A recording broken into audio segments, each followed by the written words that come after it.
Fala pessoal, bem-vindos de volta ao canal. Dessa vez quero mostrar essa coisa maravilhosa aqui para vocês. Isso aqui é um cubo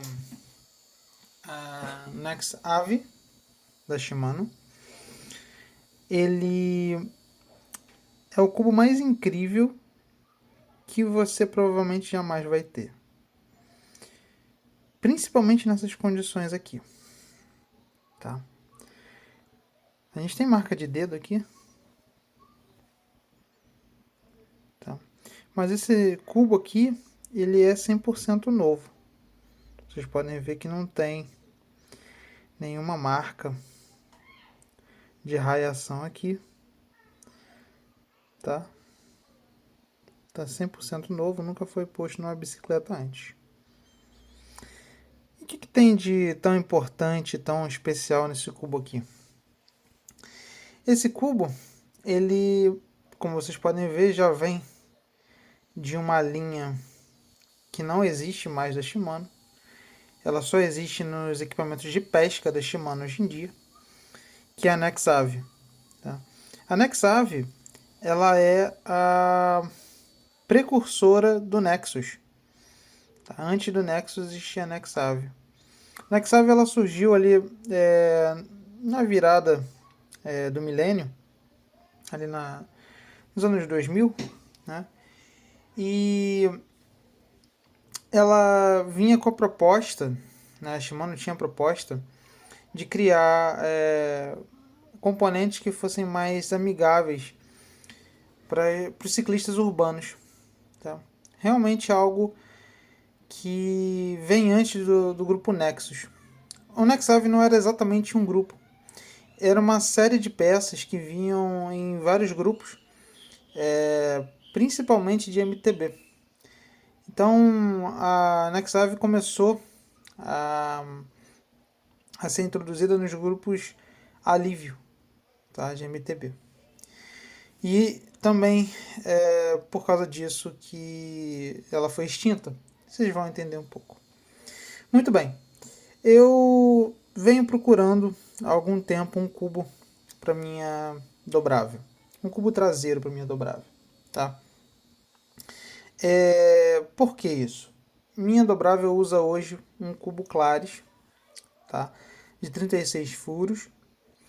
E acontece que desde que eu migrei das catracas para os cassetes, eu só usei este cubo Claris e eu não tive a melhor experiência do mundo com ele, porque ele tem uma folga de acoplamento que é significativamente grande, me incomoda, é maior do que a folga de acoplamento das catracas.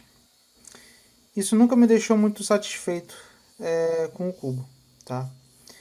Inclusive, isso foi tão ruim que eu comecei a achar que o esquema de cassete não era exatamente tão bom assim.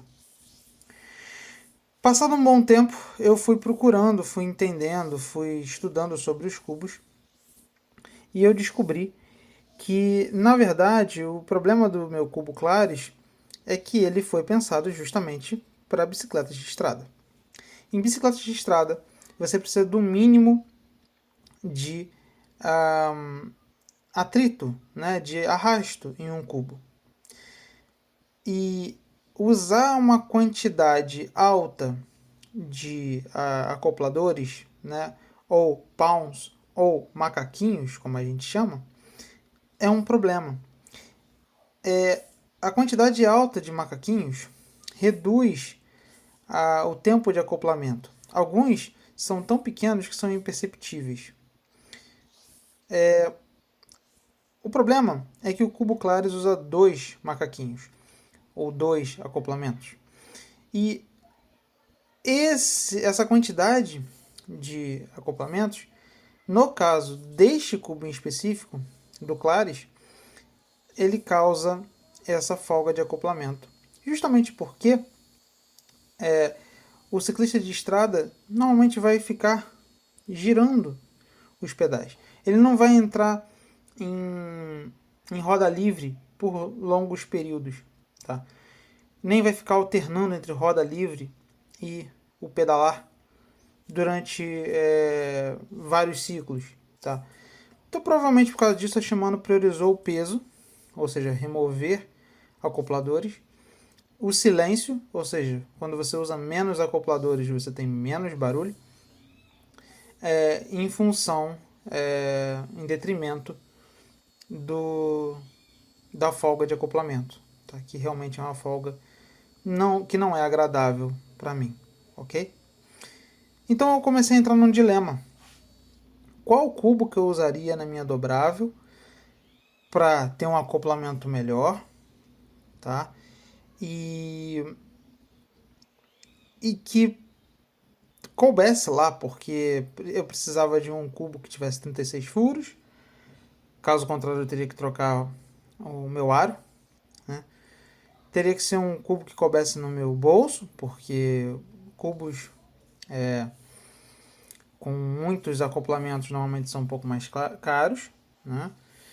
E preferencialmente, ou quase mandatoriamente, que fosse um cubo que tivesse esferas, né? Cone e copo para tirar a folga, porque eu já tive experiências muito ruins com rolamento.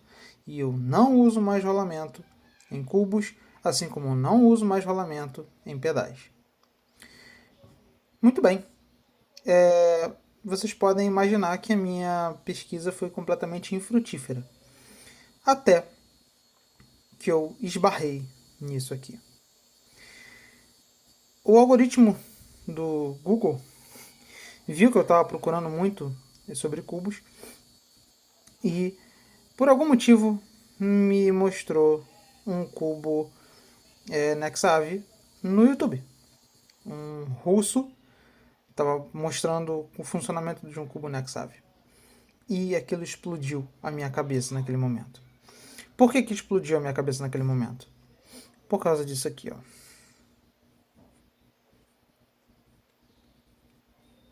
Vocês estão ouvindo alguma coisa?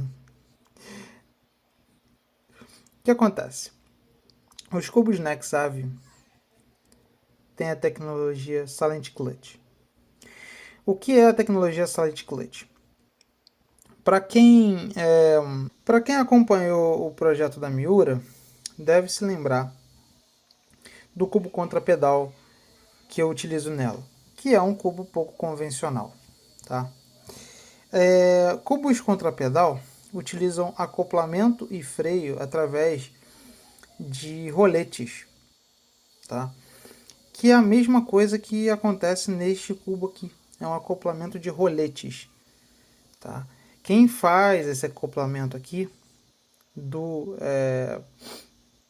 FreeHub não são catracas, não é o acoplamento normal que a gente tem de macaquinhos ou palms, tá? Onde você tem aí onde você tem uma roda dentada e você tem dentinhos que se acoplam, né? Acoplamentos que se acoplam, enfim. Você não tem isso. Tá? Aqui você tem roletes que são forçados contra a parede do FreeHub. Tá? E todo o sistema está aqui. O sistema não está aqui dentro, o sistema está aqui. Tá? E isso faz com que nós tenhamos acoplamento praticamente zero. Ó. Praticamente zero. Eu vejo que existe uma folga, mas é uma folga muito pequena. Tá? E faz com que tenhamos zero barulho. Zero barulho. E, curiosamente, esses cubos, por serem mais antigos, vinham com incríveis 36 furos. Olha que maravilha. Muito bem. Eu vi o vídeo, aquilo explodiu a minha cabeça, eu achei incrível, maravilhoso, e fui estudar sobre a Nexave.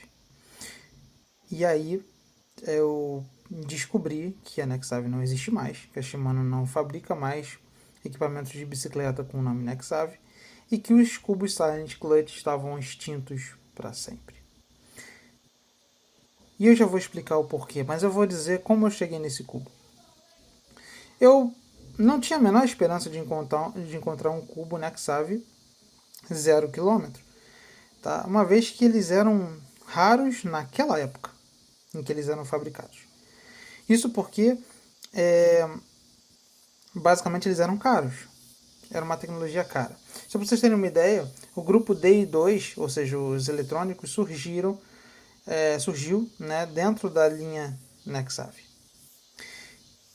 Então, eu, pesquisando, acabei caindo em um anúncio do Mercado Livre, onde isso aqui e isso aqui, que é um cubo dianteiro também, com manual,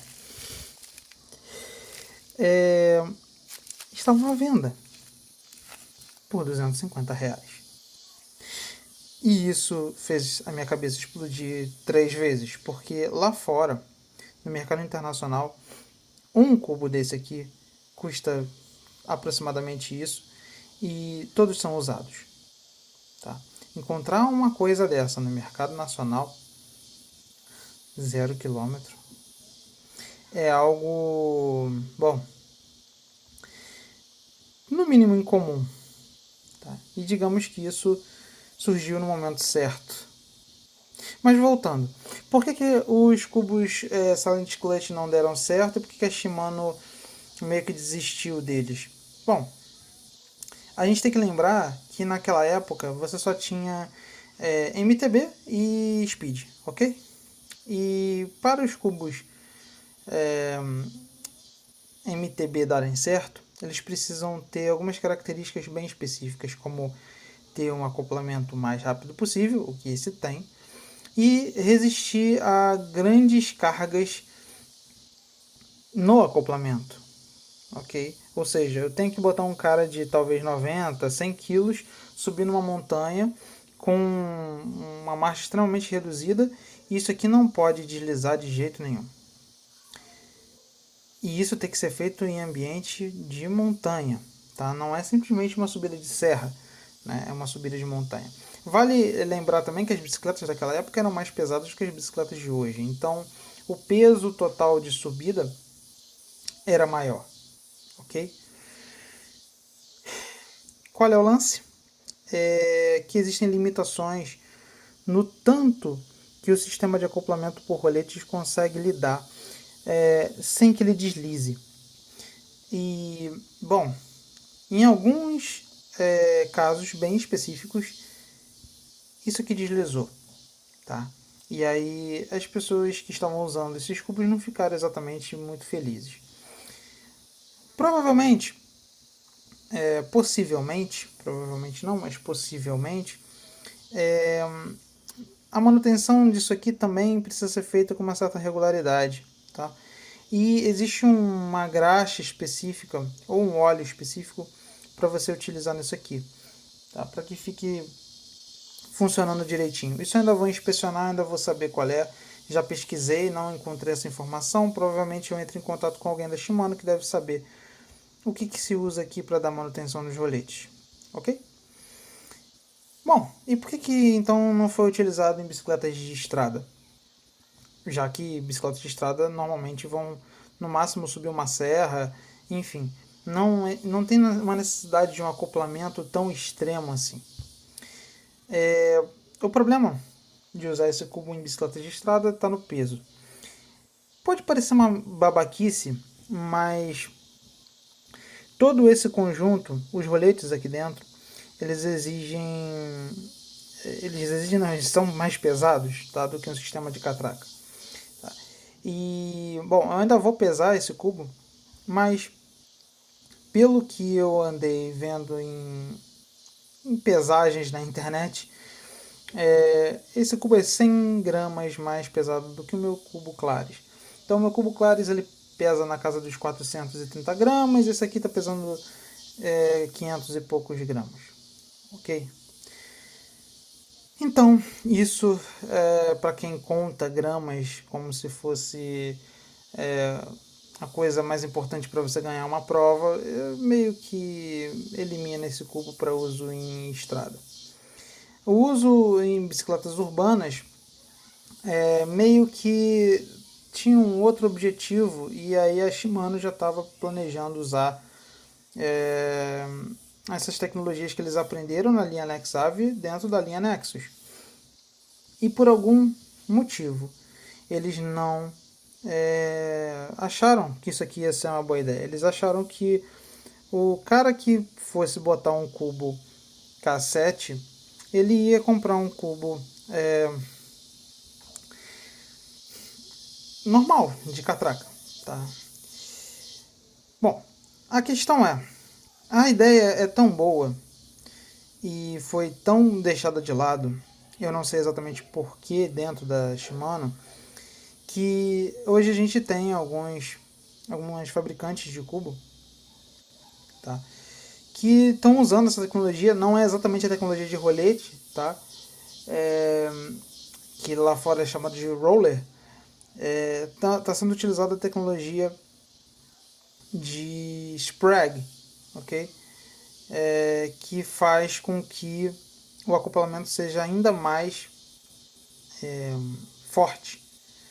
E aí você não tem nenhum problema de rotacionar, perder a tração no cubo. Mas esses cubos custam $450. E aí a gente chega no ponto culminante desse vídeo, que é o porquê você provavelmente nunca vai ter um cubo desse. Primeiro, eles estão extintos, a Shimano não fabrica mais. Segundo, você não vai encontrar um cubo novo como esse no mercado. E terceiro, provavelmente você não vai ter grana ou disposição para gastar em um cubo de Sprague que tem o mesmo efeito desse aqui. Um outro problema dos cubos de Sprague é que você necessariamente vai ter rolamentos, você não vai ter esferas, copo e cone, então você não vai ter o melhor dos dois mundos, você não vai ver nenhuma outra roda montada com o Nexave Zero em 2022, ok? Só a minha, talvez, quem sabe, no mundo. E aí a gente acrescenta um toque a mais de exclusividade. Esse cubo terá que entrar na minha balança, que foi feita para cubos de 130 milímetros. E esse cubo tem 135 milímetros, que quer dizer que eu vou fazer algumas alterações nele. Eu já fiz alterações em cubos anteriores para caber em bicicletas de estrada. São algumas alterações dentro do cubo, principalmente nos espaçadores e tamanho de eixo. Ok? Então isso vai me propiciar encaixar o cubo lá na dobrável, e que eu saiba, vai ser a primeira dobrável a ter um cubo Nexave numa roda 20, um cubo zero. Eu já vi uma outra dobrável com um cubo Nexave, mas não era do mais novo, tá? Esse cubo aqui provavelmente foi feito próximo de 2010, que foi o ano em que a Nexave foi extinta como marca da Shimano de bicicleta. Hoje eles fazem equipamentos de pesca com o nome Nexave, ok? Só para complementar e fechar o vídeo, que já está super mega longo, mas aqui não existe vídeo na internet explicando sobre esse cubo, tampouco em língua portuguesa. Então, bom, se você viu essas estrias aqui e achou que tinha alguma coisa a ver com freio a disco ou alguma coisa que o valha, não é, tá? Isso aqui é para você encaixar um cubo a tambor que existia já da Nexave, tá? E que é o mesmo padrão dos cubos Nexus de